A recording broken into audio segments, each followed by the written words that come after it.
name is Chef Rama.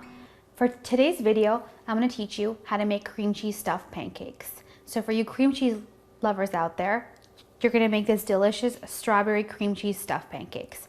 For a pancake batter, you're going to add flour, sugar and baking soda, milk, butter, and eggs with a couple of drops of vanilla. Then for the cream cheese stuffing, you're going to mix cream cheese, heavy cream, strawberry jam, and sugar. So once you make the cream cheese strawberry stuffing separately, where you whisk heavy cream, cream cheese, strawberries, and sugar, and then you make your batter, your pancake batter separately. What you're gonna do is make 2 pancakes as you would, just regular pancakes.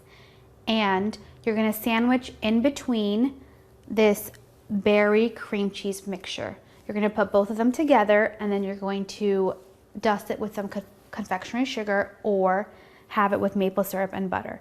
There you have it, cream cheese stuffed pancakes with a strawberry on top. Enjoy.